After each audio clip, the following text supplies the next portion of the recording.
Hello সবাইকে, কেমন আছো তোমরা সবাই? আশা করি খুবই ভালো আছো। বরাবরই আমি প্রথম থেকে একজন পাহাড় প্রেমী মানুষ।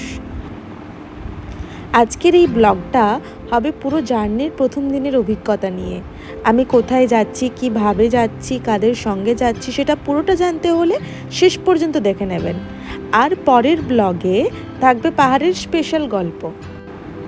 দুপুর 2টো নাগাদ আমি বেরিয়ে পড়লাম বাড়ি থেকে, কিন্তু একটা চমৎকার জিনিস ঘটলো। ঠিক নদী পেরোনোর সময় শুরু হলো হালকা বৃষ্টি। চারপাশটা একটু ভিজে ভিজে মেঘলা আকাশ, আর নদীর ওপার থেকে হাওয়া এসে মুখে লাগছিল। এক কথায় শান্তি। মনটা একেবারে পাহাড়ের মতো হালকা লাগছিল। এইবারে শিয়ালদা যাওয়ার প্ল্যানটা আমাকে একটু বদলাতে হয়েছে। সাধারণত আমি হলদিয়া থেকে ধর্মতলার বাস ধরেই যাই, কিন্তু আজ ধর্মতলা অবরোধ ছিল। তোমাদের এক কথাই ডিম ভাতের দিন। তাই আমি ডায়মন্ড হারবার স্টেশন থেকে লোকাল ট্রেন ধরে সোজা শিয়ালদার দিকে রওনা দিলাম। পুরো দিনটাই ছিল একেবারে ভাত ঘুমের মতো, কুয়াশাচ্ছন্ন, মেঘলা আর অলস, কিন্তু ভ্রমণের আনন্দে কোনো ক্লান্তিই আমি টের পাইনি। যাই হোক, পৌঁছতে তো হবেই। শিয়ালদা স্টেশনে পৌঁছলাম ঠিক সন্ধে নাগাদ। তখন একটু খিদে পাচ্ছিল, তাই সোজা ঢুকে পড়লাম কেএফসিতে। একটা চিকেন বার্গার, ফ্রেঞ্চ ফ্রাইজ আর কোক ছিল। একদম জমিয়ে খেলাম। ট্রিপের শুরুটাই স্পাইসি। তারপর এক এক করে সব কলিগদের সঙ্গে দেখা করে আমরা ট্রেনে উঠলাম। একটা স্পেশাল এনার্জি ছিল গোটা ট্রেনে। ট্রেনটি ছিল কাঞ্চনকন্যা এক্সপ্রেস। ঠিক রাত 8:30টার সময়। তারপর আমরা সবাই হোমমেড খাবার বের করে খাওয়া শুরু করলাম।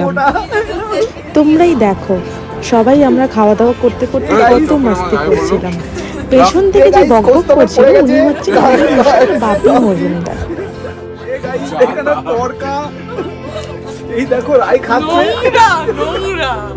এই দেখো উনি একটু হাই বলে দাও।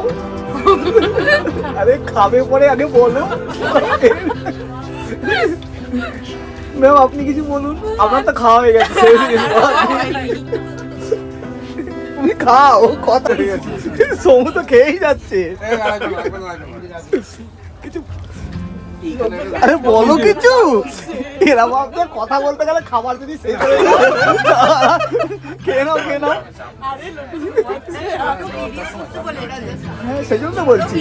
হ্যাঁ ভিডিও তো বলছি। এত বড় ভিডিও করার তো বড় না হোক না, ভিডিও বড়, তোমার কি জীবনে যা করো বড়ই করো।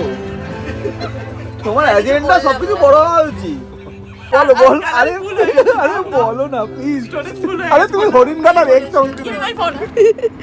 কোনোভাবে আমি ভিডিওটা বন্ধ করিয়ে যে যার সিটের দিকে রওনা দিলাম।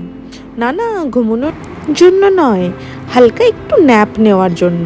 পৌঁছলাম বোলপুর শান্তিনিকেতন স্টেশনে। বোলপুর শান্তিনিকেতন থেকে কিছুদিন আগেই জাস্ট আমি ঘুরে এলাম শান্তির সঙ্গে। স্টেশনটা খুব সুন্দর করে সাজানো। রাতের খাওয়া শেষ হতেই শুরু হলো আসল ট্রেন আড্ডা।